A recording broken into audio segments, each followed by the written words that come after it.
Hi everyone, welcome back to my channel learn and slay. ഇന്ന് എടുക്കാൻ പോകുന്നത് BEGC 103ൻ്റെ എല്ലാ ബ്ലോഗ്സും നമുക്ക് ഈ ഒറ്റൊരു വീഡിയോയിൽ തന്നെ കവർ ചെയ്യാൻ നോക്കാം. നാളെ എക്സാം ഉള്ളവർക്ക് വേണ്ടിയിട്ടുള്ള വീഡിയോ ആണിത്. അപ്പോൾ എല്ലാവരും എന്ത് ചെയ്യാം, എൻഡിങ് വരെ കാണുക. ഓക്കെ, അപ്പോൾ നമുക്ക് ക്ലാസ്സിലേക്ക് കടക്കാം. അപ്പോൾ ഫസ്റ്റ് തന്നെ നമുക്ക് ബ്ലോക്ക് 1 കവർ ചെയ്യാം. ബ്ലോക്ക് 1 ഒരു ഇംഗ്ലീഷ് നോവലാണുള്ളത്. നോവലിൻ്റെ നെയിം എന്താണ്? A tiger for Malgudi. ഇത് എഴുതിയത് ആരാണ്? നമ്മുടെ RK നാരായണാണ് ഈ ഒരു നോവൽ എഴുതിയിട്ടുള്ളത്. അപ്പോൾ ഫസ്റ്റ് തന്നെ ഈ ഒരു ചാപ്റ്ററിൽ നിങ്ങൾ കാര്യമായിട്ട് പഠിക്കേണ്ടത് നോവൽ എന്താണെന്നും ആരൊക്കെയാണ് പ്രധാനപ്പെട്ട നോവലിസ്റ്റ് എന്നീ കാര്യങ്ങളൊക്കെ നമ്മൾ അറിഞ്ഞിരിക്കേണ്ടത് അത്യാവശ്യമാണ്. എക്സാമിന് അതുമായിട്ട് ബന്ധപ്പെട്ട ക്വസ്റ്റ്യൻസ് വരാൻ ചാൻസസ് കൂടുതലാണ്. അപ്പം നമുക്ക് ദ ഇന്ത്യൻ ഇംഗ്ലീഷ് നോവലിൻ്റെ സ്റ്റഡി നോട്ട് നോക്കാം. എന്തൊക്കെയാണ് ഇതിൽ പഠിക്കേണ്ടതെന്നുള്ള കാര്യങ്ങൾ നോക്കാം. ഏർലി ഇന്ത്യൻ ഇംഗ്ലീഷ് നോവലിസ്റ്റ് ആരൊക്കെയാണെന്ന് അറിയേണ്ടത് അത്യാവശ്യമാണ്. അതായത് നമ്മുടെ ഇന്ത്യയിൽ ഇംഗ്ലീഷ് ഭാഷയിൽ നോവലുകൾ എഴുതി തുടങ്ങിയ ആൾക്കാരുകളാണ് ഈ ഏർലി ഇന്ത്യൻ നോവലിസ്റ്റ് ആയിട്ടുള്ളത്. ഓക്കെ, അവരാരൊക്കെയാണ്? 3 പേരുടെ നെയിമാണ് ഇവിടെ ഉള്ളത്. മുൾക്ക് രാജ് ആനന്ദ്, RK നാരായൺ, രാജാ റാവു. ഇതിൽ RK നാരായണൻ്റെ നോവലാണ് നമുക്ക് ഫസ്റ്റ് ബ്ലോക്കിൽ പഠിക്കാനുള്ളത്. The tiger of Malgudi, a tiger for Malgudi. Okay, ഇതിൽ മുൾക്ക് രാജ് ആനന്ദിൻ്റെ 2-3 വർക്കുകൾ നിങ്ങൾ എന്ത് ചെയ്യണം, നോട്ട് ചെയ്ത് വെക്കണം. അപ്പോൾ ഏതൊക്കെയാണ് വർക്ക്? ഒരു വർക്കാണ് അൺടച്ചബിൾ. അദ്ദേഹം 1935 എഴുതിയ അൺടച്ചബിൾ, 1936 അദ്ദേഹം എഴുതിയ കൂലി എന്നിങ്ങനെയുള്ള 2 വർക്കുകൾ മുൾക്ക് രാജ് ആനന്ദിൻ്റെത് പഠിച്ചു വെക്കുക. ഇത് എന്തിനെ ഫോക്കസ് ചെയ്തിട്ട് എഴുതിയ നോവലാണെന്ന് വെച്ചാൽ, ഒന്ന് കാസ്റ്റ്, സോഷ്യൽ ഇൻജസ്റ്റിസ്, ഇങ്ങനെ നമ്മുടെ ഈ തൊട്ടുകൂടായ്മ, അയിത്തം, അങ്ങനത്തെ ഒരുപാട് കാര്യങ്ങളില്ലേ, അതിനെയൊക്കെ ബേസ് ചെയ്തിട്ടുള്ള നോവലാണ് മുൾക്ക് രാജ് ആനന്ദ് എഴുതിയിട്ടുള്ളത്. ഓക്കെ, ഇനി രണ്ടാമത്തെ ആളാണ് RK നാരായൺ. RK നാരായണൻ്റെ വർക്ക് സ്വാമി ആൻഡ് ഫ്രണ്ട്സ്, അദ്ദേഹം 1935 എഴുതിയതാണ്. പിന്നെ എ ടൈഗർ ഫോർ മാൽഗുഡി 1983 ഇത് എഴുതിയത്. ഇതെന്ന് പറയുന്നത് ഒരു ഫിക്ഷണൽ ടൗൺ നമുക്ക് അദ്ദേഹത്തിൻ്റെ വർക്കുകളിൽ കാണാൻ പറ്റും. മാൽഗുഡി എന്ന് പറയുന്ന അദ്ദേഹമായിട്ട് ക്രിയേറ്റ് ചെയ്ത ഒരു ടൗണാണ്. ഓക്കെ, അപ്പോൾ അവിടെ ബേസ് ചെയ്തിട്ട് നടക്കുന്ന കഥകളായിട്ടാണ് അദ്ദേഹത്തിൻ്റെ ഈ നോവലിൽ നമുക്ക് കാണാൻ വേണ്ടി സാധിക്കുന്നത്. ഇനി രാജാ റാവു ആണ് അടുത്ത നോവലിസ്റ്റ്. അദ്ദേഹത്തിൻ്റെ പ്രധാനപ്പെട്ട ഒരു വർക്കാണ് കാന്തപുര. അദ്ദേഹം അത് എഴുതിയത് 1938 ഈ ഒരു നോവലിൽ നമുക്ക് ഗാന്ധിയൻ ചിന്താഗതികളൊക്കെയാണ് കാണാൻ വേണ്ടി പറ്റുക. Gandhian ideas in A village setting. Okay, അപ്പോൾ ഇത്രയാണ്, ഈ 3 പേരാണ് ഏർലി ഇന്ത്യൻ ഇംഗ്ലീഷ് നോവലിസ്റ്റായിട്ട് നിങ്ങൾ പഠിച്ചു വെക്കേണ്ടത്. ഓക്കെ, ഇനി ഫസ്റ്റ് ഇന്ത്യൻ ഇംഗ്ലീഷ് നോവൽ എഴുതിയത് ബങ്കിം ചന്ദ്ര ചട്ടോപാധ്യായ. ഇദ്ദേഹമാണ് ഫസ്റ്റ് ഇന്ത്യൻ ഇംഗ്ലീഷ് നോവൽ എഴുതിയിട്ടുള്ള ആൾ. അദ്ദേഹത്തിൻ്റെ വർക്ക് ഏതാണ്? രാജമോഹൻസ് വൈഫ്. ഇത് എഴുതിയത് 1864 ഓക്കെ, ഇതിൽ നമുക്ക് കാണാൻ പറ്റുന്നത് മാരേജും പിന്നെ അതുപോലെ തന്നെ സോഷ്യൽ ഇഷ്യൂസൊക്കെയാണ് ഇതിൻ്റെ ഒരു തീമായിട്ട് വരുന്നത്. ഇനി പോസ്റ്റ് ഇൻഡിപെൻഡൻസ് നോവലിസ്റ്റ് ആരൊക്കെയാണെന്ന് നോക്കാം. അതായത് ഇൻഡിപെൻഡൻസിന് ശേഷം വന്ന നോവലിസ്റ്റ്. ഒന്ന് ബാബാണി ഭട്ടാചാര്യ. ഈ പറയുന്ന പേരുകളൊക്കെ ഓർമ്മിച്ച് വെക്കുക. അപ്പോൾ നോവലുമായിട്ട് ബന്ധപ്പെട്ട ക്വസ്റ്റ്യൻസ്, അതായത് ഇന്ത്യൻ ഇംഗ്ലീഷ് നോവലിസ്റ്റ് ആരൊക്കെയാണ്, അല്ലെങ്കിൽ അതിനുമായിട്ട് ബന്ധപ്പെട്ട ക്വസ്റ്റ്യൻസിൽ നിങ്ങൾക്ക് ഇതൊക്കെ എഴുതാൻ വേണ്ടി പറ്റും. അപ്പോൾ ആരൊക്കെയാണ് പോസ്റ്റ് ഇൻഡിപെൻഡൻസ് നോവലിസ്റ്റ് ആയിട്ടുള്ളത്? ബാബാണി ഭട്ടാചാര്യ ഉണ്ട്. അദ്ദേഹത്തിൻ്റെ വർക്കുകൾ so many hungers, he who rides a tiger, ഇതൊക്കെ സോഷ്യൽ റിയലിസത്തിനെ ബേസ് ചെയ്തിട്ടുള്ള വർക്കുകളാണ്. അടുത്ത ആളാണ് Manohar Malgonkar, a bend in the Ganges, the princes, ഇതൊക്കെയാണ് അദ്ദേഹത്തിൻ്റെ വർക്കുകൾ, നോവലുകൾ. ഖുഷ്വന്ത് സിംഗ് ആണ് അടുത്തൊരു പോസ്റ്റ് ഇൻഡിപെൻഡൻസ് നോവലിസ്റ്റ്. അദ്ദേഹത്തിൻ്റെ വർക്ക് ഏതൊക്കെയാണ്? ട്രെയിൻ ടു പാകിസ്ഥാൻ എന്നീ വർക്കാണുള്ളത്. അത് വയലൻസും പാർട്ടീഷനൊക്കെ കുറിച്ചുള്ള തീം വെച്ചിട്ടുള്ള വർക്കാണ്. അടുത്തത് GV ദേശാനി, അവരുടെ വർക്കാണ് ഓൾ അബൌട്ട് ഹാറ്റർ. ഓക്കെ, അപ്പോൾ ഇത്രയാണ് പോസ്റ്റ് ഇൻഡിപെൻഡൻസ് നോവലിസ്റ്റായിട്ടുള്ളത്, ഈ 4 പേര്. ഓക്കെ, ഇനി അടുത്തത് പ്രോമിനൻറ്റ് നോവലിസ്റ്റ്. അതാരൊക്കെയാണ്? സൽമാൻ റുഷ്ദി ഉണ്ട്, അരുൺ ജോഷി ഉണ്ട്, ചമൻ നഹാൽ ഉണ്ട്, ഭോമൻ ദേശായി ഉണ്ട്, ശശി തരൂർ ഉണ്ട്, അലൻ സീലി ഉണ്ട്, റോഹിതൻ മിസ്റ്ററിൻ്റെ ഒരു വർക്ക് നിങ്ങൾക്ക് ഇവിടെ പഠിക്കാനുണ്ട്. ഈ 4th ബ്ലോക്കിൽ ഷോർട്ട് സ്റ്റോറി എഴുതിയത് റോഹിതൻ മിസ്റ്ററിയാണ്. അവരുടെ വർക്ക് നമുക്ക് ഈ ഒരു സബ്ജക്റ്റിൽ പഠിക്കാനുണ്ട്. ഓക്കെ, പിന്നെ അതുപോലെ കുറച്ച് പേരും കൂടിയുണ്ട്. അമിതാവ് ഘോഷ്, ഉപമന്യു ചാറ്റർജി, വിക്രം സേത്ത്. എല്ലാ പേരുകളൊന്നും പഠിക്കേണ്ട, നിങ്ങൾക്ക് ഓർമ്മയിൽ നിൽക്കുന്ന കുറച്ച് പേരുകൾ നിങ്ങൾ പഠിച്ചു പഠിച്ചു വെക്കുക, അവരുടെ വർക്കുകൾ പഠിച്ചു വെക്കുക. എന്നാൽ നിങ്ങൾക്ക് നോവലുമായിട്ട് ബന്ധപ്പെട്ട ക്വസ്റ്റ്യൻസിലൊക്കെ ഇതൊക്കെ ഉൾപ്പെടുത്തിയിട്ട് എഴുതാൻ വേണ്ടി പറ്റും. ഓക്കെ, ഞാനിപ്പോൾ കാണിച്ചുകൊണ്ടിരിക്കുന്ന ഈ നോട്ട്സ് ഞാൻ തന്നെ ക്രിയേറ്റ് ചെയ്തതാണ്. എക്സാം ഓറിയൻറ്റഡ് ആയിട്ടുള്ള നോട്ട്സാണ്. അപ്പോൾ നിങ്ങൾക്ക് എക്സാമിന് എന്തായാലും ഹെൽപ്ഫുള്ളാവും. ഇപ്പോൾ മറ്റന്നാളത്തെ എക്സാമിനായാൽ പോലും ഈ നോട്ട്സ് ഉണ്ടെങ്കിൽ നിങ്ങൾക്ക് എളുപ്പത്തിൽ പഠിക്കാൻ വേണ്ടി പറ്റും. അപ്പോൾ ഈ നോട്ട്സ് വേണ്ടവരെന്ത് ചെയ്യുക, വാട്സപ്പിൽ മെസ്സേജ് ചെയ്യുക. വാട്സപ്പ് നമ്പറോ ലിങ്കോ ഞാൻ എന്ത് ചെയ്യാം, കമൻറ്റ് ബോക്സിൽ പിൻ ചെയ്ത് വെക്കാം. ഓക്കെ, ഇനി അടുത്തതായിട്ട് നോക്കുന്നതാണ് വുമൺ നോവലിസ്റ്റ്. സ്ത്രീകളിൽ ആരൊക്കെയാണ് നോവലിസ്റ്റായിട്ട് ഇന്ത്യയിൽ ഉണ്ടായിരുന്നത് എന്നാണ് നമ്മൾ നോക്കാൻ പോകുന്നത്. കമല മാർക്കണ്ടായ, അവരുടെ ഒരു വർക്കാണ് nectar in A sieve. Okay, പിന്നെ അതുപോലെ തന്നെ ശശി ദേശ്പാണ്ഡെയുടെ വർക്ക് നമുക്ക് പഠിക്കാനുണ്ട്. ഓക്കെ, ഈ ഒരു സബ്ജക്റ്റിൽ അത് പഠിക്കാനുണ്ട്. പിന്നെ അടുത്തൊരാളാണ് റൂത്ത് പ്രാവർ ജബ്വാല. പിന്നെ അതുപോലെ തന്നെ നയൻതാര സെഹഗൾ, അനിത ദേശായി, മഞ്ജു കപൂർ, അരുന്ധതി റോയ് എന്നിവരെയും നമുക്ക് എന്തിൽ പറയാൻ പറ്റും, വുമൺ നോവലിസ്റ്റായിട്ട് പറയാൻ പറ്റും. ഇനി ഇന്ത്യൻ ഇംഗ്ലീഷ് ഫിക്ഷനിലെ കോമൺ തീംസ് എന്തൊക്കെയാണെന്ന് നോക്കാം. അതായത് നോവലുകളിലൊക്കെ നമുക്ക് എന്ത് തീംസാണ് കാണാൻ വേണ്ടി പറ്റുന്നുള്ളത് എന്നാണ് നോക്കുന്നത്. നമുക്ക് സോഷ്യൽ ഇൻഇക്വാലിറ്റി കാണാൻ പറ്റാറുണ്ട്. Caste, partition, identity crisis, gender role, east west conflict, colonialism, spirituality, magic realism എന്നിങ്ങനെയുള്ള തീംസാണ് നമുക്ക് അധികവും ഇന്ത്യൻ ഇംഗ്ലീഷ് നോവലിൽ കാണാൻ വേണ്ടി സാധിക്കാറുള്ളത്. ഓക്കെ, ഇനി നമുക്ക് എ ടൈഗർ ഫോർ മാൽഗുഡി എന്ന R.K. നാരായണൻ്റെ വർക്കിലേക്ക് കടക്കാം. അപ്പം നിങ്ങളിപ്പോൾ ഇപ്പം നമ്മൾ പഠിച്ചത് എന്താണ്, നോവലിസ്റ്റുകളെ കുറിച്ചാണ് അല്ലേ. എവിടെയുള്ള നോവലിസ്റ്റ്, ഇന്ത്യയിലുള്ള നോവലിസ്റ്റുകളെ കുറിച്ച് നമ്മൾ പഠിച്ചു. കോമൺ തീംസ് നമ്മൾ പഠിച്ചു. വുമൺ നോവലിസ്റ്റുകളെ കുറിച്ച് പഠിച്ചു. പോസ്റ്റ് ഇന്ത്യൻ നോവലിസ്റ്റുകളെ കുറിച്ച് പഠിച്ചു.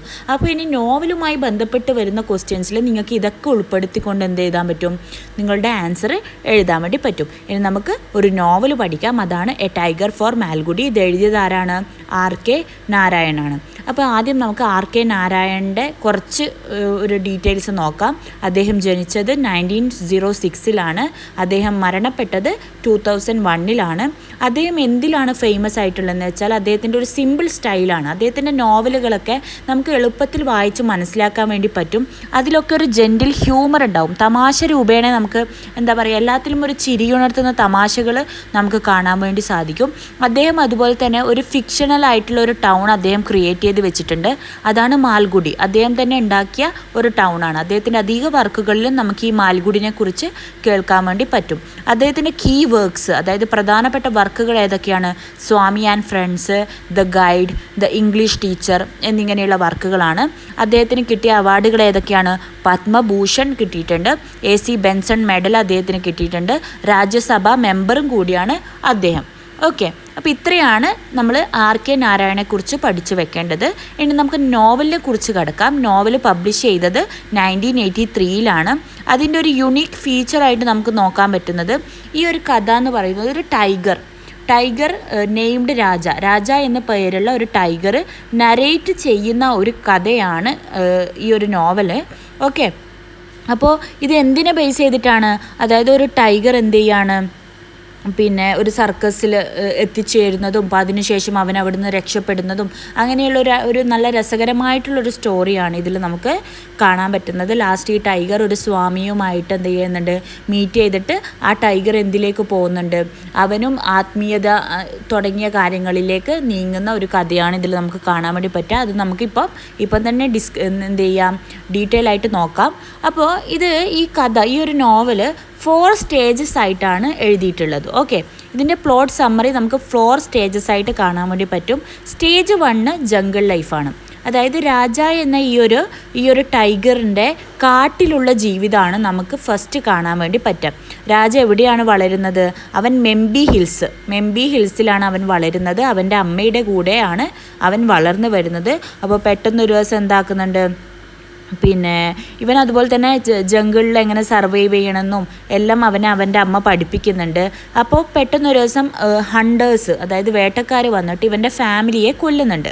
അപ്പം ഇതിന് ശേഷം രാജ വളരെ ദേഷ്യത്തോടെ എന്ത് ചെയ്യും, കാട്ടിൽ നിന്നും നാട്ടിലേക്ക് കടക്കും. അതായത് ഈ ഹ്യൂമൻസ് ആണല്ലോ ഇവൻ്റെ ഫാമിലിയെ ഇല്ലാതാക്കുന്നത്.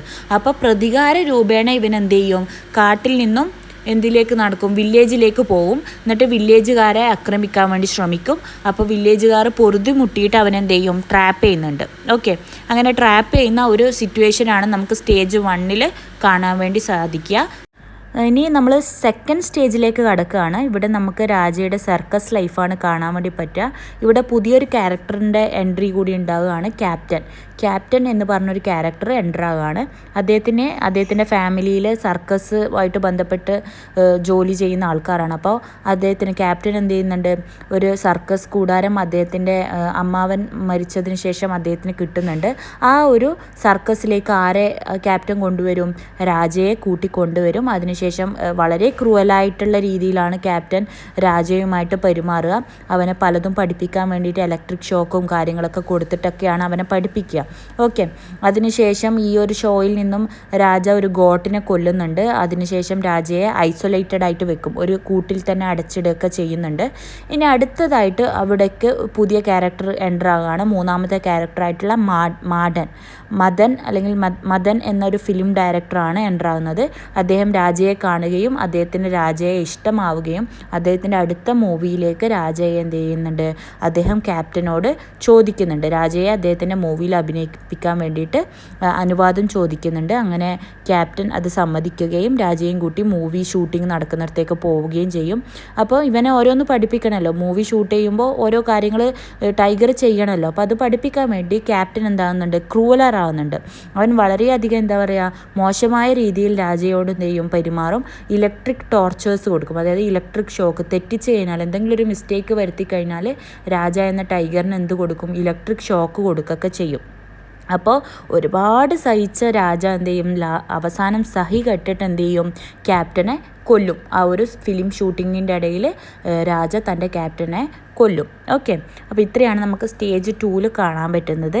സ്റ്റേജ് 3 എത്തുമ്പോൾ എക്സ്കേപ്പ് ആൻഡ് സ്പിരിച്വൽ ടേൺ ആണ് നമുക്ക് കാണാൻ പറ്റുന്നത്. അതായത് രാജ എക്സ്കേപ്പ് ആവുകയാണ്. എവിടുന്ന്, ആ ഒരു ഷൂട്ടിംഗ് സ്ഥലത്ത് നിന്ന് എക്സ്കേപ്പ് ആയിട്ട് പോവും. എന്നിട്ട് എന്ത് ചെയ്യും, മാൽഗുഡി ടൗണിലേക്ക് രാജ എത്തും. ഓക്കെ, അവിടെ ഒരു സ്കൂളുണ്ടാവും. ആ സ്കൂളിൽ അവൻ എന്ത് ചെയ്യും, ഹൈഡ് ചെയ്യും. പിന്നെ വില്ലേജേഴ്സൊക്കെ ഓടിക്കൂടും, ആ സ്കൂളിൻ്റെ പുറത്തേക്ക് ഓടിക്കൂടും. ഇവിടെ ഒരു എന്താ പറയുക, ഒരു കടുവ വന്നിട്ടുണ്ടെന്ന് പറഞ്ഞിട്ട് എല്ലാവരും ഓടിക്കൂടും. അപ്പോൾ അവിടെ നമ്മുടെ അടുത്ത ക്യാരക്ടറുടെ എൻട്രി വരികയാണ്. മാസ്റ്റർ ഒരു യോഗി, ഒരു സ്വാമിയാണ് അദ്ദേഹം എന്ത് ചെയ്യും, രാജയെ ഡിഫെൻഡ് ചെയ്യും. വില്ലേജേഴ്സിനോട് പറയും അവനെ ഉപദ്രവിക്കേണ്ട, രാജയ്ക്ക് വേണ്ടിയിട്ട് ഡിഫെൻഡിൽ നിൽക്കും. അതിന് ശേഷം പിന്നെ ഒരു ഹണ്ടർ വരും, ഒരു വേട്ടക്കാരൻ വരും, അൽഫോൺസ് എന്ന് പറഞ്ഞിട്ടുള്ളത്. അവർ വന്നിട്ട് രാജയെ ഷൂട്ട് ചെയ്യാൻ വേണ്ടി ശ്രമിക്കും. എന്നാൽ എന്ത് ചെയ്യും, മാസ്റ്റർ അത് എതിർക്കുകയും മാസ്റ്റർ രാജയെ കാമാക്കി കൊണ്ടുവരും, സ്പിരിച്വലി കാമാക്കി കൊണ്ടുവരും. അവനെ വളരെ പീസ്ഫുള്ളായിട്ടുള്ള ഒരു ലൈഫിലേക്ക് അവനെ ലീഡ് ചെയ്യാൻ വേണ്ടി ശ്രമിക്കും. അപ്പോൾ പബ്ലിക് എന്താണ്, വളരെ ഷോക്കാവും അല്ലേ. അതായത് ഒരു മനുഷ്യനെയും ഒരു പിന്നെ ടൈഗറിനെയും ഒരുമിച്ച് കണ്ടിട്ട് അവരാകെ ഷോക്കായി പോകും. എങ്ങനെ ഒരു മനുഷ്യനും ഒരു മൃഗവും ഒരുമിച്ച് നിൽക്കുന്നു എന്നുള്ള കാര്യം വളരെ ഷോക്കിംഗ് ആയിട്ട് അവർക്ക് തോന്നും. അപ്പോൾ ഇത്രയാണ് സ്റ്റേജ് 3 സ്റ്റേജ് 4 വരുമ്പോൾ ലൈഫ് വിത്ത് ദ മാസ്റ്റർ, അതായത് ടൈഗർ രാജയുടെ ജീവിതം ഇനി ആരുടെ കൂടെയാവും, മാസ്റ്ററുടെ കൂടെയാണ് അല്ലേ. അങ്ങനെ ഒരുപാട് നാൾ രാജ മാസ്റ്ററുടെ കൂടെ ജീവിക്കും. പിന്നെ രാജ എന്താവും, വയസ്സാവും, അവൻ വീക്കായി തുടങ്ങും. അന്നേരം മാസ്റ്റർ എന്ത് ചെയ്യും, അവനെ വീണ്ടും സൂവിലേക്ക് തന്നെ തിരിച്ചയക്കും. കാരണം ഇനി അവനക്ക് മാസ്റ്ററും കൂടി പ്രായമായിക്കൊണ്ടിരിക്കുകയാണല്ലോ. അപ്പോൾ അവനെ ഇനി നോക്കാൻ ആരും ഉണ്ടാവില്ല. അപ്പോൾ എന്ത് ചെയ്യും, രാജയെ സൂവിലേക്ക് തന്നെ കൊടുക്കും. ഓക്കെ, ഇനി അടുത്തൊരു ജന്മം ഉണ്ടെങ്കിൽ നമുക്ക് വീണ്ടും റീയൂണൈറ്റ് ചെയ്യാം, വീണ്ടും കാണാം എന്നുള്ളൊരു വിശ്വാസത്തിൽ അവർ തമ്മിൽ പിരിയും. ഇതാണ് ഈ ഇവിടെ നടക്കുന്നൊരു കഥ. ഓക്കെ, ഇതിൽ ഈ ഒരു നോവലിൽ ഉള്ള തീംസ് എന്തൊക്കെയാണ്, ആനിമൽ കോൺഷ്യസ്നെസ് നമുക്ക് കാണാൻ പറ്റും അല്ലേ. അതായത് ടൈഗറിനും എന്താണ്, ഫീലിങ്സ് ഉണ്ടാകുന്നുണ്ട് അല്ലേ. ഒരു മനുഷ്യന്മാരെ പോലെ തന്നെ അതിനും ഫീലിങ്സ് ഉണ്ടാകുന്നുണ്ട്.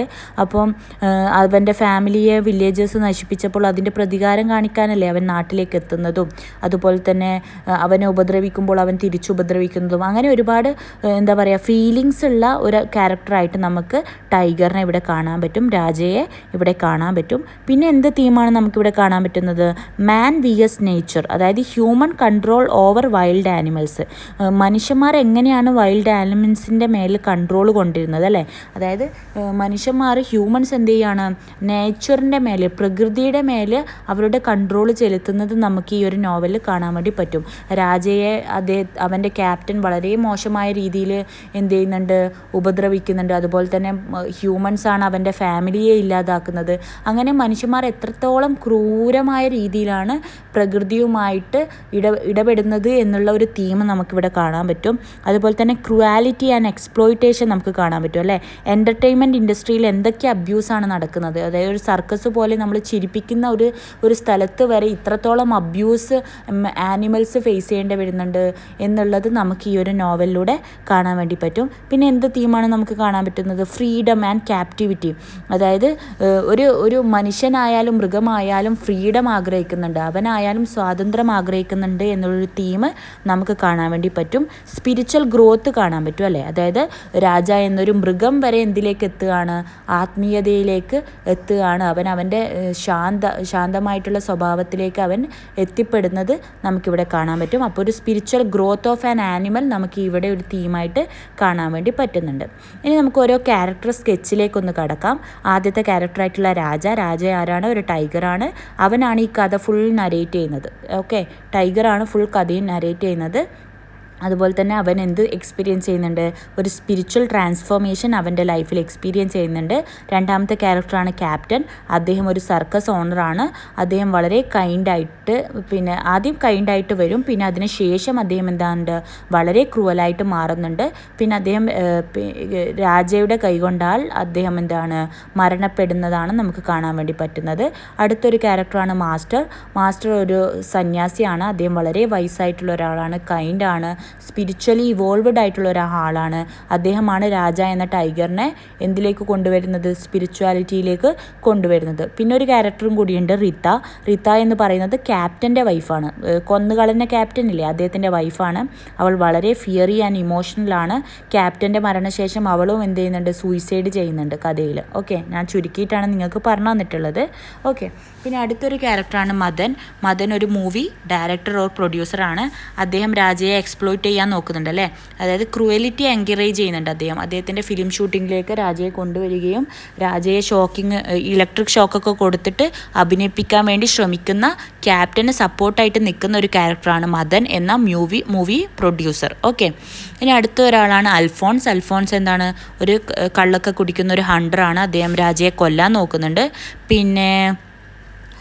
പിന്നെ ഒരു നരേറ്റീവ് സ്റ്റൈൽ ആൻഡ് ടെക്നിക്ക് നമുക്ക് നോക്കാം. ഫസ്റ്റ് പേഴ്സൺ നരേറ്റീവാണ് നമുക്കിവിടെ കാണാൻ പറ്റുന്നത്. ഫസ്റ്റ് പേഴ്സൺ നരേറ്റീവ് എന്ന് പറഞ്ഞാൽ ടൈഗർ തന്നെയാണ് അവൻ്റെ കഥ എന്ത് ചെയ്യുന്നത്? ഓഡിയൻസിൻ്റെ മുന്നിലേക്ക് പ്രദർശിപ്പിക്കുന്നത് അല്ലേ? പിന്നെ അതുപോലെ തന്നെ ഇതൊരു സിമ്പിൾ ലാംഗ്വേജിലാണുള്ളത്. ഹ്യൂമറസ് ടോൺ നമുക്ക് കാണാൻ പറ്റും. മോറൽ ഡെപ്ത് ഉണ്ട്. പിന്നെ അതുപോലെ തന്നെ ഈ രാജയുടെ ജേണി നമുക്ക് മനുഷ്യൻ്റെ ജേണിയുമായിട്ട് വളരെയധികം സാമ്യം തോന്നുന്ന ഒരു സംഭവമായിട്ട് നമുക്ക് കാണാൻ പറ്റും. Raja's journey mirrors human soul spiritual awakening. മനുഷ്യന്മാർ ആത്മീയതയിലേക്ക് എത്തുന്നതിന് തുല്യമായിട്ടുള്ള ഒരു ജേണിയാണ് നമുക്ക് രാജയുടെയും കാണാൻ വേണ്ടി പറ്റുന്നത്. ഇതിൻ്റെ നരേറ്റീവ് സ്റ്റൈൽ ആൻഡ് ടെക്നിക്ക് നോക്കലാണെങ്കിൽ വളരെ സിമ്പിൾ ലാംഗ്വേജാണ് യൂസ് ചെയ്തിട്ടുള്ളത്. ഹ്യൂമറസ് ടോണാണ്. വളരെയധികം മോറൽ ഡെപ്ത് ഉള്ള ഒരു സ്റ്റോറിയാണ്, ഒരു നോവലാണ് a tiger for Malgudi. Okay, ടൈറ്റിലിൻ്റെ ഇമ്പോർട്ടൻസ് നമുക്ക് നോക്കാം. ടൈറ്റിൽ എന്താണ്? A tiger for Malgudi. എന്താണ് ഈ ടൈറ്റിൽ കൊണ്ട് അർത്ഥമാക്കുന്നത്? മാൽഗുഡിയിൽ ഒരു കടുവ എന്ന് പറയുന്നതുകൊണ്ട് എന്താണ് അർത്ഥമാക്കുന്നത്? അതറിയണമെങ്കിൽ നിങ്ങൾ ഈ ഒരു കഥയിൽ ഒരു ഇൻസിഡൻറ്റും കൂടി അറിയണം. ആ ഇൻസിഡൻറ്റ് എന്താണെന്ന് വെച്ചാൽ, ഈ മാസ്റ്ററും ടൈഗറും കൂടി ഒരുമിച്ച് ഇങ്ങനെ പോകുന്ന സമയത്ത് അവരൊരു വില്ലേജ് വഴി കടന്നു പോകുമ്പോൾ അവിടെ കുറച്ച് വില്ലേജേഴ്സ് തമ്മിൽ വഴക്കിടുന്നത് കാണും. അപ്പോൾ പെട്ടെന്ന് ഈ വില്ലേജേഴ്സ് എന്ത് ചെയ്യും? ഈ ടൈഗറിനെ കണ്ടപാട് പേടിച്ചിട്ട് വളരെ ശാന്തമായിട്ട് നിൽക്കും. അവരെല്ലാവരും പേടിച്ചിട്ട് ആ വഴക്കൊക്കെ നിർത്തിയിട്ട് ഇങ്ങനെ സ്റ്റക്കായിട്ട് നിൽക്കുമ്പോൾ നമ്മുടെ മാസ്റ്റർ പറയുന്നുണ്ട്, എല്ലാ വില്ലേജിലും ഓരോ ടൈഗറിൻ്റെ ആവശ്യമുണ്ടെന്ന് തോന്നുന്നു. എന്തിന്? ഡിസിപ്ലിൻ മെയിൻറ്റെയിൻ ചെയ്യാൻ. ഒരു വില്ലേജിൽ ഡിസിപ്ലിൻ മെയിൻറ്റെയിൻ ചെയ്യാൻ എല്ലാ ടൗണിലും ഒരു ടൈഗർ ആവശ്യമുണ്ടാവും എന്ന് പറഞ്ഞിട്ട് കളിയാക്കുന്നുണ്ട്. ഓക്കെ, അപ്പോൾ അതുകൊണ്ടാണ് ഈ ടൈറ്റിൽ അത്രയും important. A tiger for Malgudi എന്ന് പറയുന്നത് ഓരോ വില്ലേജിലും ഓരോ ടൈഗർ ആവശ്യമാണ്. ആ നാട്ടിലെ ഡിസിപ്ലിനും അല്ലെങ്കിൽ ആരും തെറ്റ് ചെയ്യാതിരിക്കാൻ ഒരു ടൈഗർ ഉണ്ടാകുന്നത് നല്ലതാണ് എന്ന് പറയുന്നുണ്ട്. അപ്പോൾ ആ ഒരു ഇൻസിഡൻറ്റിൻ്റെ ബേസിലാണ് ഈ ഒരു ടൈറ്റിൽ വന്നിരിക്കുന്നത്. ഓക്കെ, അപ്പോൾ അത്രയാണ് നമുക്ക് ബ്ലോക്ക് 1-ലുള്ളത്. ഇനി ബ്ലോക്ക് 2 നോക്കാം. ബ്ലോക്ക് 2-ൽ the binding vine by Shashi Deshpande. Binding vine എന്നുള്ളൊരു നോവലാണ് നമുക്കിവിടെ പഠിക്കാനുള്ളത്. ഇത് ശശി ദേശ്പാണ്ഡെയാണ് എഴുതിയിട്ടുള്ളത്. അപ്പോൾ എന്താണ് നോവൽ എന്ന് നോക്കാം. നോവൽ എന്ന് പറയുന്നത് ഒരു ലോങ് പ്രോസ് നരേറ്റീവാണ്. ഇതിൽ എന്താണ് പോർട്രേ ചെയ്യുന്നുണ്ടാകുക? ലൈഫ് ത്രൂ ക്യാരക്ടേഴ്സിനെ ത്രൂ പിന്നെ ജീവിതം ഒരു നമുക്ക് കേൾക്കുമ്പോൾ തോന്നും ഇതൊരു റിയൽ ലൈഫ് ഇൻസിഡൻ്റ് ആണോ എന്ന് തോന്നിപ്പോകുന്ന തരത്തിൽ ക്യാരക്ടേഴ്സും ഇവൻസും സിറ്റുവേഷൻസൊക്കെ ആ രീതിയിലായിരിക്കും ഉണ്ടാവുക. പിന്നെ അതുപോലെ തന്നെ ഇത് നോവൽ എന്ന് പറയുന്നത് 50,000 വേർഡ്സിനേക്കാൾ എക്സീഡഡ് ആണ്. അതായത് 50,000 വേർഡ്സിനേക്കാൾ വാക്കുകളേക്കാൾ അധികമാവണം ഒരു നോവൽ. അതുപോലെ തന്നെ ഇതിൽ നമുക്ക് പ്ലോട്ടും ക്യാരക്ടേഴ്സും അതൊക്കെ എന്താണ് കുറച്ചും കൂടി വാസ്റ്റാണ് അല്ലേ. ഷോർട്ട് സ്റ്റോറി പോലെയല്ല നോവൽ, ഒരിക്കലും ഷോർട്ടർ ഫോം അല്ല, വളരെ ലോങ് ആയിട്ടുള്ളൊരു സംഭവമാണ്. ഇനി നമുക്ക് ആസ്പെക്ട്സ് ഓഫ് നോവൽ, ഒരു നോവലിൻ്റെ എന്തൊക്കെ ആസ്പെക്ട്സ് ആണ് ഉള്ളത് നോക്കാം. ഒന്ന് തീമാണ് അല്ലേ. തീം എന്ന് പറയുന്നത് സെൻട്രൽ ഐഡിയ ആണ്. എന്ത് ഐഡിയയുടെ ബേസിലാണ് ഈ കഥ എഴുതുന്നത് എന്ന് അനുസരിച്ചാണ് അത് തീം എന്ന് പറയുന്നത്. ഗ്രീഫ്, സോഷ്യൽ ഇൻജസ്റ്റിസ്, ഐഡൻറ്റിറ്റി, അങ്ങനെ എന്തെങ്കിലും സൊസൈറ്റിയിൽ നടക്കുന്ന ഒരു പ്രശ്നത്തെ ബേസ് ചെയ്തിട്ടായിരിക്കാം ഒരു നോവൽ എഴുതിയിട്ടുണ്ടാവുക. പിന്നെ അതുപോലെ നമുക്ക് പ്ലോട്ട് കാണാൻ പറ്റും. അത് പ്ലോട്ട് എന്ന് പറയുന്നത് ആ സ്റ്റോറിയുടെ ഒരു സ്ട്രക്ചറാണ്. ബിഗിനിങ്, മിഡിൽ, എൻഡ് എന്നിങ്ങനെ സബ് പ്ലോട്ടും എല്ലാം ഇൻക്ലൂഡ് ആയിട്ടുള്ള ആ ഒരു കഥയുടെ സ്ട്രക്ചറിനെയാണ് പ്ലോട്ട് എന്ന് പറയുന്നത്. പിന്നെ അതുപോലെ തന്നെ നമുക്ക് ക്യാരക്ടറൈസേഷൻ കാണാൻ പറ്റും. ഇതിൽ ക്യാരക്ടറൈസേഷൻ എന്ന് പറയുന്നത് ഓരോ ക്യാരക്ടറും പിന്നെ എന്തെങ്കിലും ഒരു എന്താ പറയുക സ്പീച്ചിലൂടെയും ആക്ഷൻസിലൂടെയും അവരുടെ ക്യാരക്ടർ ഗ്രോത്ത് നമുക്ക് അതിലൂടെ റിവീൽ ചെയ്യാൻ വേണ്ടി പറ്റും. പിന്നെ പോയിൻ്റ് ഓഫ് വ്യൂ, ആരുടെ പോയിൻ്റ് ഓഫ് വ്യൂവിലാണ് ഈ കഥ മുന്നോട്ട് പോകുന്നത് എന്നുള്ളത് ഒരു ആസ്പെക്റ്റാണ്. അതായത് ഫസ്റ്റ് പേഴ്സൺ നരേറ്റീവ് ആയിരിക്കാം. ചിലപ്പം ക്യാരക്ടർ തന്നെ എന്ത് ചെയ്യാണ് നരേറ്റ് ചെയ്യുന്നതാകാം, അതാണ് ഫസ്റ്റ് പേഴ്സൺ നരേഷൻ. അല്ലെങ്കിൽ തേർഡ് പേഴ്സൺ ഒമിനിസെൻ്റ് എന്ന് പറയുന്നത് ആ ഒരു നരേറ്ററിന് കഥ മൊത്തമായിട്ട് അറിയാം. അപ്പോൾ അദ്ദേഹം എന്ത് ചെയ്യാണ് ഫുള്ളായിട്ട് വിവരിക്കുന്ന ഒരു രീതി. ഓക്കെ, പിന്നെ third person limited point of view നമുക്ക് ചില നോവലിൽ കാണാൻ പറ്റും. അതെന്ന് പറയുന്നത് ഒറ്റൊരു ക്യാരക്ടറിൽ ഫോക്കസ് ചെയ്തിട്ടുള്ള നോവലായിരിക്കും. ഓക്കെ, ഈ ഒരു സ്റ്റൈൽ എന്ന് പറയുന്നത് നോവലിൻ്റെ style the author's language use, tone, syntax, imagery and narrative technique എന്നിങ്ങനെ വ്യത്യസ്തമായ രീതിയിൽ നമുക്ക് നോവലിൻ്റെ സ്റ്റൈൽ കാണാൻ പറ്റും. ഇനി എന്തൊക്കെ തരം നോവൽസാണുള്ളത്? പല തരത്തിലുള്ള നോവൽസ് ഉണ്ട്. ഒന്ന് പിക്കാരെസ്ക്യൂ, അപ്പം ഇതെന്ന് പറയുന്നത് എപ്പിസോഡായിട്ട് എഴുതുന്ന നോവലാണ്. പിന്നെ അതുപോലെ തന്നെ അടുത്തൊരു ടൈപ്പ് ഓഫ് നോവലാണ് ഗോത്തിക്കിൽ നമുക്ക് സൂപ്പർ നാച്ചുറൽ അല്ലെങ്കിൽ മിഡീവൽ ടോണൊക്കെയാണ് കാണാൻ വേണ്ടി പറ്റുക. എപ്പിസ്റ്റോളറിയിൽ കത്തുകളിലൂടെ കഥ പറയുന്ന ഒരു നോവൽ ടൈപ്പാണ് എപ്പിസ്റ്റോളറി. അതിൻ്റെ ഒരു ഉദാഹരണമാണ് പമേല എന്നുള്ള നോവൽ. പിന്നെ സൈക്കോളജിക്കൽ നോവലുണ്ട്. അതിൽ നമുക്ക് ഇന്നർ തോട്ട്സും ഇമോഷൻസൊക്കെയാണ് കാണാൻ വേണ്ടി പറ്റുക. ഹിസ്റ്റോറിക്കൽ നോവൽ എന്ന് പറയുന്നത് പാസ്റ്റ് ഇവൻറ്റ്സ്, കഴിഞ്ഞു പോയ ഇവൻറ്റ്സുകളൊക്കെ ബേസ് ചെയ്തിട്ട് ഉണ്ടാക്കുന്ന നോവലാണ്. പിന്നെ റീജിയണൽ ആയിട്ടുള്ള നോവൽസ് ഉണ്ട്. അതായത് ലോക്കൽ സെറ്റിങ്സിലൊക്കെ റിഫ്ലക്റ്റ് ചെയ്യും. ഇപ്പോൾ മാൽഗുഡിയല്ലില്ലേ, അതൊക്കെ ഒരു റീജിയൻ സെറ്റിങ്ങിൽ എഴുതിയ നോവലല്ലേ. അപ്പോൾ ആ തരത്തിലുള്ള നോവലും ഉണ്ട്. ഓക്കെ, ഇനി ഇന്ത്യൻ നോവലിൻ്റെ ഇംഗ്ലീഷിൽ പിന്നെ ഇന്ത്യൻ നോവൽ എന്തൊക്കെയാണെന്ന് നോക്കാം. Development began with English education in colonial India. ഇന്ത്യയിലേക്ക് എങ്ങനെയാണ് ഇംഗ്ലീഷ് നോവൽ എത്തിപ്പെട്ടത്? അതായത് ഇംഗ്ലീഷ് എഡ്യൂക്കേഷൻ ഇന്ത്യയിൽ തുടങ്ങിയ അന്ന് മുതലാണ് ഇന്ത്യയിൽ ഇംഗ്ലീഷ് നോവലുകളും എഴുതാൻ വേണ്ടി തുടങ്ങിയത്. ആരാണത് തുടങ്ങിയത്? നമ്മൾ നേരത്തെ പറഞ്ഞിട്ടുണ്ടായിരുന്നു, ബങ്കിം ചന്ദ്ര. അവർ എഴുതിയ വർക്ക് ഏതാണ്? രാജമോഹൻസ് വൈഫ്. ഓക്കെ, പിന്നെ അത്രയാണ് അവിടെയുള്ളത്. പിന്നെ കുറച്ച് റൈറ്റേഴ്സിനെയും കൂടി പറയുന്നുണ്ട് ഇംഗ്ലീഷിൽ ഇന്ത്യൻ നോവൽസ് എഴുതിയിട്ടുള്ളത്. രവീന്ദ്രനാഥ് ടാഗോർ, മുൾക്ക് രാജ് ആനന്ദ്, രാജാ റാവു, RK നാരായണൻ. ഇതൊക്കെ നമ്മൾ നേരത്തെ ഫസ്റ്റ് ബ്ലോക്കിൽ പറഞ്ഞിട്ടുണ്ട്. അപ്പോൾ അതൊക്കെ നിങ്ങൾക്ക് ഇവിടെ വേണമെങ്കിൽ ഉൾപ്പെടുത്താവുന്നതേ ഉള്ളൂ. പിന്നെ എന്തൊക്കെ തീംസാണ് നമുക്ക് കാണാൻ വേണ്ടി പറ്റുന്നത്? Freedom movement, Gandhian ideal, social reform, partition, urban and rural tension. ഇനി പിന്നെ woman writers in English literature, ഇതും നമ്മൾ നേരത്തെ പറഞ്ഞിട്ടുണ്ട്. അത് നിങ്ങൾക്ക് ഇവിടെ ഉൾപ്പെടുത്താം. കുറേ ആൾക്കാരെ പറഞ്ഞില്ലേ, അവരെയൊക്കെ നമുക്ക് ഇവിടെ ഉൾപ്പെടുത്താവുന്നതാണ്. പിന്നെ എന്തൊക്കെ തീംസാണ് നമുക്ക് സാധാരണ കാണാൻ പറ്റുന്നത്? ഇന്നർ ലൈഫ്സ്, ഐഡൻറ്റിറ്റി സ്ട്രഗിൾസ്, അതായത് സ്ത്രീകൾ അവരുടെ ഐഡൻറ്റിറ്റിക്ക് വേണ്ടി സ്ട്രഗിൾ ചെയ്യുന്നത്, സോഷ്യൽ റോൾസ്, ഓരോ വുമണിൻ്റെയും സോഷ്യൽ റോൾസ് എന്നിങ്ങനെയുള്ള ഒരുപാട് തീമുകളാണ് നമുക്ക് ഇന്ത്യൻ ഇംഗ്ലീഷ് നോവലിൽ കാണാൻ വേണ്ടി പറ്റുന്നത്. ഓക്കെ, അപ്പം വീണ്ടും അവരൊക്കെ കുറിച്ചാണ് എഴുതിയിട്ടുള്ളത്. നോട്ടബിൾ ഫിഗേഴ്സായിട്ട് അനിത ദേശായി, അരുന്ധതി റോയ്, നയൻതാര സൈഗൾ, കമല മാർക്കണ്ഡേയ ഇതൊക്കെയാണുള്ളത്. അപ്പോൾ നിങ്ങൾ ഫസ്റ്റ് ബ്ലോക്കിൽ അത് നന്നായി പഠിക്കലാണെങ്കിൽ നിങ്ങൾക്ക് ഇവിടെയും അത് ഉൾപ്പെടുത്താവുന്നതേ ഉള്ളൂ. ഇനി ശശി ദേശ്പാണ്ഡെയുടെ ഒരു വർക്കാണ് നമുക്ക് ബ്ലോക്ക് 2 നമ്മൾ പഠിക്കാനുള്ളത് എന്ന് ഓൾറെഡി പറഞ്ഞു. ഫസ്റ്റ് തന്നെ നമുക്ക് ശശി ദേശ്പാണ്ഡെയുടെ ഒരു ബയോഗ്രഫിക്കൽ സ്കെച്ച് നോക്കാം. അവർ ജനിച്ചത് 1938 ധർവാദ്, കർണാടകയിലാണ്. Daughter of Shriranga, a noted Kannada dramatist. ഒരു കന്നഡ ഡ്രമാറ്റിസ്റ്റായ ശ്രീരംഗയുടെ മകളായിരുന്നു ആര്? ശശി ദേശ്പാണ്ഡെ. പിന്നെ അവർ പഠിച്ചത് എന്തൊക്കെയാണ്? Educated in economics, law, English literature and journalism. Okay, അവരുടെ ഫസ്റ്റ് സ്റ്റോറി ഏതിലാണ് അപ്പിയർ ചെയ്തിട്ടുള്ളത്? ഡെക്കൻ ഹെറാൾഡിലാണ് അപ്പിയർ ചെയ്തിട്ടുള്ളത്. അവരുടെ മേജർ വർക്ക്സ് ആണ് short stories, the legacy, the miracle.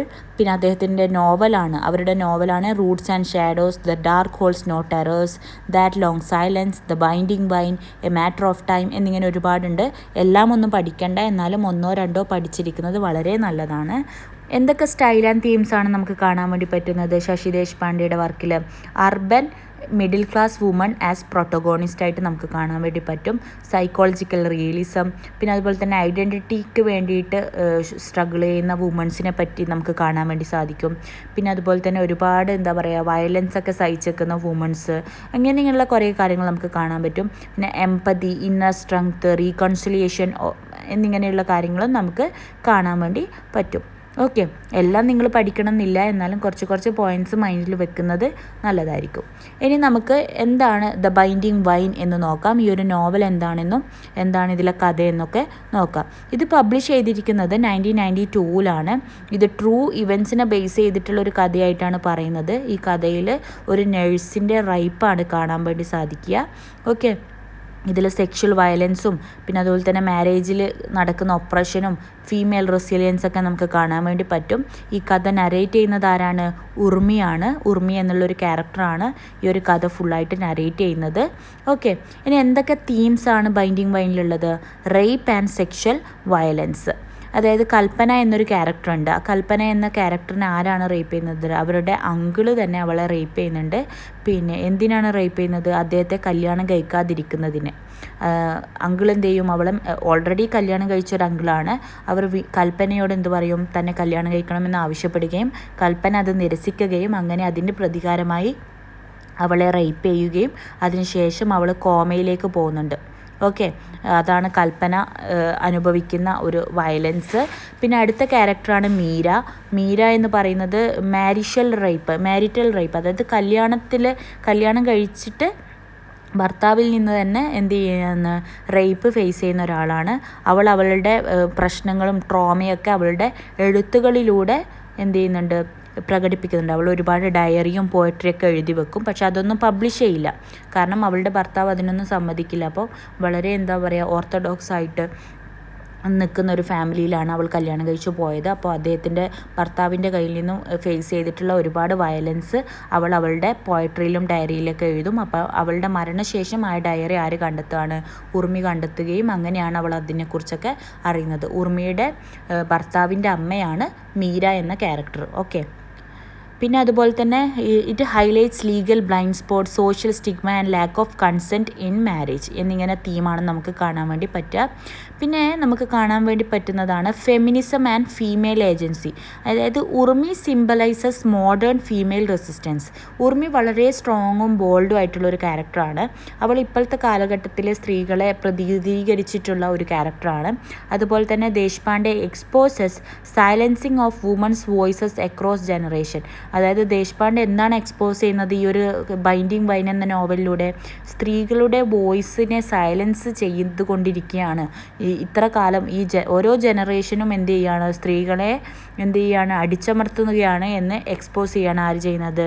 Deshpande ചെയ്യുന്നത്.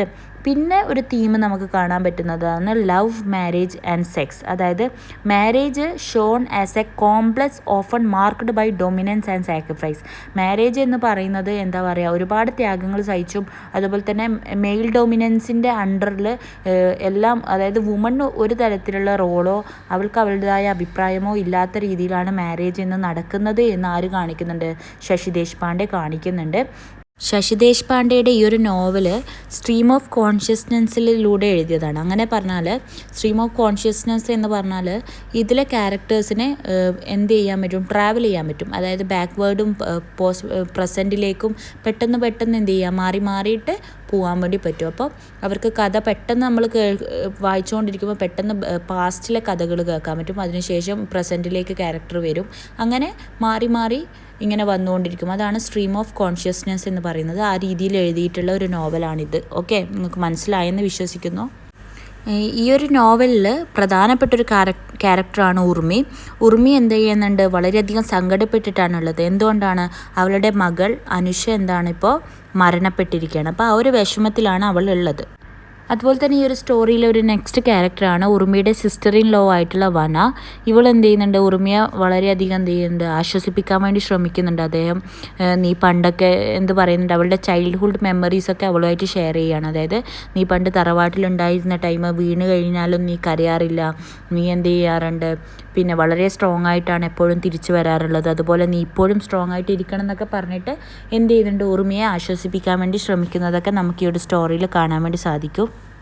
ഉർമി ജീവിച്ചതൊക്കെ അവളുടെ ഗ്രാൻഡ് പാരൻസിൻ്റെ കൂടെയാണ്. അപ്പോൾ എന്തുകൊണ്ടാണെന്ന് വെച്ചാൽ ഇവളുടെ സ്വന്തം അമ്മ, അതായത് ഇന്നി എന്നാണ് പേര് അമ്മയുടെ. അപ്പോൾ ഇന്നി എന്ത് ചെയ്യുന്നുണ്ട്? ഉർമിയെ തൻ്റെ ഗ്രാൻഡ് പാരൻസിൻ്റെ കൂടെ വിട്ടിട്ട് പോകുന്നുണ്ട്. അപ്പോൾ ഇന്നിയും ഉർമിയും തമ്മിലുള്ള ഒരു ബന്ധം എന്ന് പറയുന്നത് വളരെ എന്താ പറയുക, അത്ര നല്ല രീതിയിലല്ല. അപ്പോൾ ഉർമിക്ക് എന്ത് തോന്നുന്നുണ്ട്?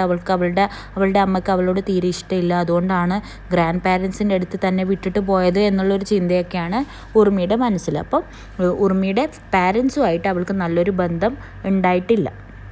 ഇനി അടുത്തൊരു ക്യാരക്ടറാണ് മീര. മീര എന്ന് പറയുന്നത് ഉർമിയുടെ മദർ ഇൻ ലോ ആണ്, അതായത് ഹസ്ബൻഡിൻ്റെ അമ്മ. അപ്പോൾ മദർ ഇൻ ലോ മീര വളരെയധികം വയലൻസൊക്കെ അനുഭവിച്ചിട്ടുള്ള ഒരാളാണ്. മാരേജിൽ തൻ്റെ ഭർത്താവിൻ്റെ കയ്യിൽ നിന്ന് തന്നെ ഒരുപാട് വയലൻസ് അനുഭവിച്ചിട്ട് ഉള്ള ഒരാളാണ്. അതുപോലെ തന്നെ അവരിപ്പം ജീവിച്ചിരിക്കുന്നില്ല. ഉർമിയുടെ കല്യാണം കഴിയുന്ന ടൈമൊന്നും അവർ ജീവിച്ചിരിക്കുന്നില്ല. കാരണം അവർ തൻ്റെ മകനെ പ്രസവിച്ച പാട് തന്നെ മരണപ്പെടുന്നുണ്ട്. അതിനുശേഷം ഭർത്താവിൻ്റെ അച്ഛൻ വേറൊരു കല്യാണം കഴിക്കുന്നുണ്ട്. അവരുടെ പേരാണ് അക്ക. അപ്പോൾ അതാണ് സ്റ്റെപ്പ് മദർ ഇൻ ലോ ആയിട്ട് നമുക്ക് നോവലിൽ കാണാൻ വേണ്ടി പറ്റുന്നത്. മീര എന്നുള്ള ഈ ഒരു ക്യാരക്ടറും ഒരുപാട് വയലൻസ് അനുഭവിക്കുന്നുണ്ട്. അതുപോലെ തന്നെ അവർക്ക് വളരെയധികം പോയട്രിയും ഡയറിയൊക്കെ എഴുതുന്ന ഒരാളാണ്. അവർക്ക് പോയട്രി എഴുതാനൊക്കെ നല്ല കഴിവുള്ള ഒരാളാണ്. പക്ഷേ അവരുടെ പോയട്രി ഒന്നും തന്നെ പബ്ലിഷ് ഒന്നും ചെയ്തിട്ടില്ല. കാരണം അദ്ദേഹത്തിൻ്റെ ഭർത്താവിന് അതൊന്നും ഇഷ്ടമായിരുന്നില്ല. ഓക്കെ, അപ്പോൾ അവിടെയൊക്കെ നമുക്കൊരു വുമൺ അനുഭവിക്കുന്ന പ്രശ്നങ്ങളാണ് കാണാൻ വേണ്ടി സാധിക്കുന്നത്. കഴിവുണ്ടായിട്ടും ആ കഴിവുകളൊന്നും പ്രകടിപ്പിക്കാൻ പറ്റാതെ എന്ത് ചെയ്യുക, ഒരുപാട് വയലൻസൊക്കെ അനുഭവിച്ച് ജീവിച്ചിരുന്ന ഒരാളാണ് മീര എന്നുള്ള വളരെ ഇമ്പോർട്ടൻ്റ് ആയിട്ടുള്ള രണ്ടാമത്തെ ക്യാരക്ടറാണ്. ഓക്കെ, ഫസ്റ്റ് ഇമ്പോർട്ടൻ്റ് ക്യാരക്ടർ ആരായിരുന്നു? ഉർമിയാണ്. പിന്നെ രണ്ടാമത് ഇമ്പോർട്ടൻ്റ് ആയിട്ടുള്ള ഒരു ക്യാരക്ടറാണ് മീര, ഉർമിയുടെ മദർ ഇൻ ലോ എന്നുള്ളത് ഓർമ്മിച്ച് വെക്കുക. ഓക്കെ, അപ്പോൾ ഉർമിക്ക് എന്ത് ചെയ്യാണ്? അവൾ കല്യാണം കഴിച്ച് വന്നതിന് ശേഷം മീര എഴുതി വെച്ച, അതായത് അവളുടെ മദർ ഇൻ ലോ എഴുതി വെച്ച ഒരുപാട് ഡയറികളും പോയട്രിയൊക്കെ കയ്യിൽ കിട്ടുകയും അത് വായിച്ച് നോക്കുമ്പോൾ ഉർമിക്ക് മനസ്സിലാവും മീര വളരെ ലവ്ലെസ് ആയിട്ടുള്ള ഒരു മാരേജിലൂടെയായിരുന്നു കടന്നു പോയിരുന്നത്. അതായത് അവളും അവളുടെ ഭർത്താവും തമ്മിൽ യാതൊരു തരത്തിലുള്ള നല്ലൊരു സ്നേഹത്തിലല്ലായിരുന്നു എന്ന് അവൾ ആ പോയട്രിയിലൂടെ മനസ്സിലാക്കും. തൻ്റെ മദർ ഇൻ ലോയുടെ ലൈഫ് അവൾ ആ ഒരു കഥകളിലൂടെയും പോയട്രിയിലൂടെയും മനസ്സിലാക്കും. അപ്പോൾ അങ്ങനെ ഒരു സബ് പ്ലോട്ടായിട്ടാണ് നമുക്ക് മീരയുടെ ലൈഫ് ഈ ഒരു സ്റ്റോറിയിൽ കാണാൻ വേണ്ടി പറ്റുക. ഈ ഒരു നോവൽ എന്ന് പറയുന്നത് സ്ട്രീം ഓഫ് കോൺഷ്യൻസിലൂടെയാണ് നമ്മൾ പറഞ്ഞല്ലോ. അതായത് പെട്ടെന്ന് കഥ എന്ത് ചെയ്യാണ്, പാസ്റ്റിലേക്ക് പോകും, പിന്നെ ഫ്യൂച്ചർ പോകും, പിന്നെ അതുപോലെ തന്നെ പ്രസൻറ്റിൽ നിൽക്കും. അപ്പോൾ കുറച്ചൊരു വിവരിക്കാൻ കുറച്ച് കഷ്ടപ്പാടുള്ള നോവലാണ്. പക്ഷെ ഞാൻ എൻ്റെ പരമാവധി നോക്കാം. ഓക്കെ, അപ്പോൾ മീരയുടെ ലൈഫ് എങ്ങനെയായിരുന്നു എന്നും അവൾ എന്തൊക്കെ സ്ട്രഗിളാണ് അനുഭവിച്ചതെന്നൊക്കെ ഈ ഒരു പോയട്രിയിലൂടെയാണ് ഉർമി മനസ്സിലാക്കുന്നത്. ആ പോയട്രിയിലൂടെ ഉർമിക്ക് മനസ്സിലാവും മീര വളരെ ലവ്ലെസ് ആയിട്ടുള്ള ലൈഫായിരുന്നു ലീഡ് ചെയ്തിരുന്നത്. അതുപോലെ തന്നെ അവളും ഒരു വിക്റ്റിമായിരുന്നു. എന്തിൻ്റെ? മാരിഷ്യൽ റേപ്പിന് വിക്റ്റിമായിട്ടുള്ള ഒരാളായിരുന്നു മീര എന്നതും ആര് മനസ്സിലാക്കും? ഉർമി മനസ്സിലാക്കും. അപ്പോൾ വീണ്ടും നോവൽ തുടരുകയാണ്. അപ്പോൾ നമ്മൾ നേരത്തെ പറഞ്ഞ വന എന്നുള്ളൊരു ക്യാരക്ടർ ഉണ്ടല്ലോ, ഉർമിയുടെ സിസ്റ്റർ ഉണ്ടല്ലോ, ഉർമിയെ വളരെയധികം എന്താ പറയുക മോട്ടിവേറ്റ് ചെയ്ത ആളില്ലേ, മകള് മരിച്ച വിഷമത്തിൽ നീ സങ്കടപ്പെടേണ്ട എന്നൊക്കെ പറഞ്ഞിട്ട്. അപ്പോൾ വന ഒരു ഹോസ്പിറ്റൽ വർക്കറാണ്, സോഷ്യൽ വർക്കറാണ്. അപ്പോൾ ഒരു ദിവസം ഉർമി എന്ത് ചെയ്യും, വനയെ മീറ്റ് ചെയ്യാൻ വേണ്ടിയിട്ട്, പിക്ക് ചെയ്യാൻ വേണ്ടിയിട്ട് ഹോസ്പിറ്റലിലേക്ക് പോകും. അവിടെയാണ് നമ്മുടെ അടുത്ത ക്യാരക്ടറിൻ്റെ എൻട്രി വരുന്നത്, കൽപ്പന. മൂന്നാമത്തെ ക്യാരക്ടറാണ്. ഇവരുടെ പേര് നിങ്ങൾ ഓർമ്മിച്ച് വെക്കുക, ഉർമി, മീര, കൽപ്പന. ഈ 3 പേരാണ് ഇതിലെ മെയിൻ ക്യാരക്ടേഴ്സ്. അപ്പോൾ അടുത്ത ക്യാരക്ടറായിട്ടുള്ള കൽപ്പന കോമയിലാണുള്ളത്. എന്തുകൊണ്ടാണ് അവൾ കോമയിൽ എത്തുന്നത് എന്നുള്ളതൊക്കെ കഥയിൽ നമുക്ക് മുന്നോട്ട് നോക്കാം. കൽപ്പനയുടെ അമ്മ ശകുത്തായി എന്നാണ് പേര്. അവരെന്ത് ചെയ്യുന്നുണ്ട്, ഡോക്ടറിനോട് പറയുന്നുണ്ട്, ആരോട് നിങ്ങൾ ഈ കാര്യം പുറത്തൊന്നും പറയാൻ പാടില്ല കേട്ടോ എന്നൊക്കെ പറയുന്ന കോൺവെർസേഷൻ ആര് കേൾക്കും, ഉർമി കേൾക്കും. അപ്പോൾ അവർ പറയുന്നുണ്ട്, എൻ്റെ മകൾ ബലാത്സംഗത്തിനിരയായെന്ന് നാട്ടുകാർ അറിഞ്ഞാൽ വളരെ മോശമായിരിക്കുമെന്നൊക്കെ ഡോക്ടറുമായിട്ടുള്ള ചർച്ചയിൽ കേൾക്കും. ഉർമി കേൾക്കും. അപ്പോൾ അതിൻ്റെ പിന്നിലുള്ള കഥ എന്താണെന്നാണ് ഇനി നമ്മൾ നോക്കാൻ വേണ്ടി പോകുന്നത്. കൽപ്പനയുടെ ഫാമിലി എന്ന് പറയുന്നത് വളരെ മിഡിൽ ക്ലാസ് ആയിട്ടുള്ളൊരു ഫാമിലിയാണ്. അവളുടെ അമ്മ ശകുത്തായി ഒരു പ്യൂണായിരുന്നു.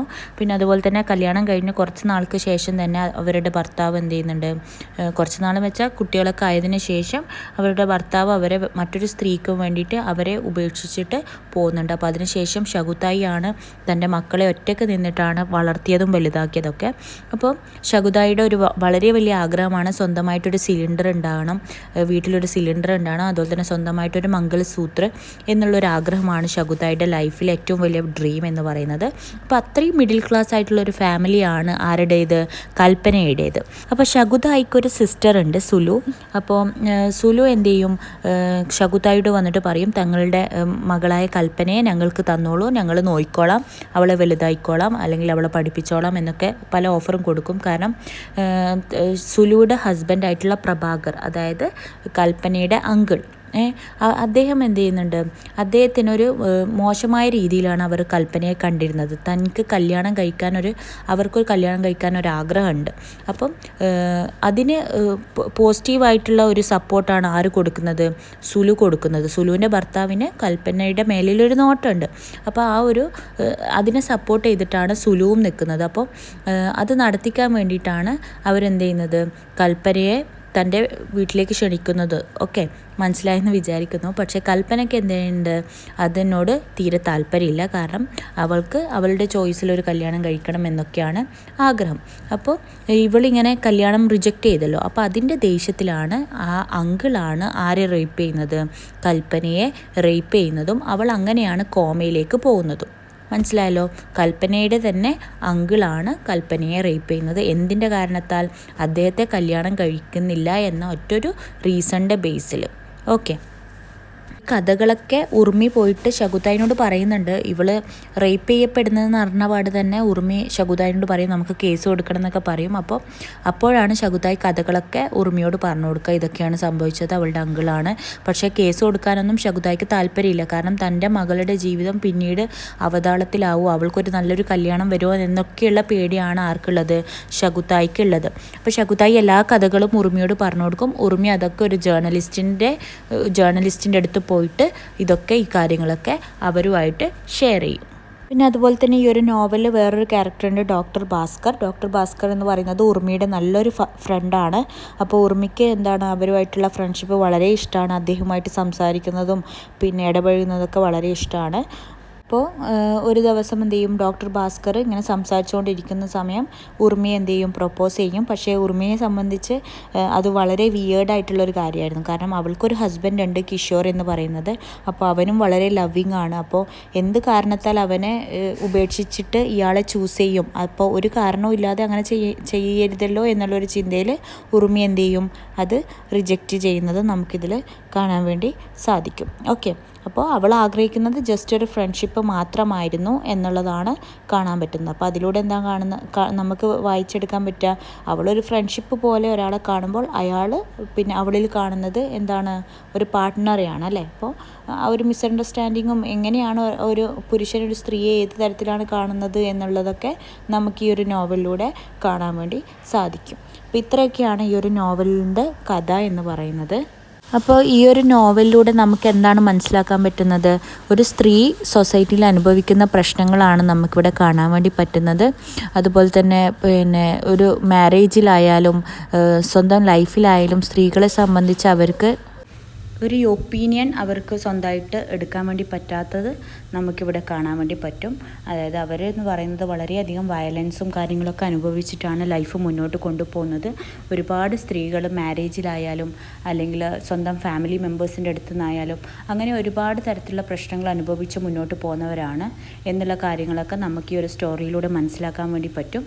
ഇതിലെ 3 ഇമ്പോർട്ടൻറ്റ് ക്യാരക്ടേഴ്സ് ആരൊക്കെയാണ്? ഉർമി, കൽപ്പന ആൻഡ് മീര. 3 പേരുടെയും ലൈഫ് നിങ്ങൾക്ക് മനസ്സിലായി എന്ന് വിചാരിക്കുന്നു. അപ്പോൾ നിങ്ങൾ എന്ത് ചെയ്യുക, അതിനനുസരിച്ചിട്ട് എഴുതുക. പിന്നെ ഈ നോട്ട്സിലുള്ള കാര്യങ്ങളൊക്കെ ഒന്ന് വായിച്ച് നോക്കിയാൽ നിങ്ങൾക്ക് തീംസും അതിൻ്റെ എഴുതിയ സ്റ്റൈലും ക്യാരക്ടറിൻ്റെ അനാലിസിസൊക്കെ കിട്ടും. അപ്പോൾ നോട്ട്സ് എല്ലാവരും വാങ്ങിക്കോ എന്നാണ് എൻ്റെ ഒരു അഭിപ്രായം. നിങ്ങൾക്ക് താല്പര്യം ഉണ്ടെങ്കിൽ വാങ്ങാം.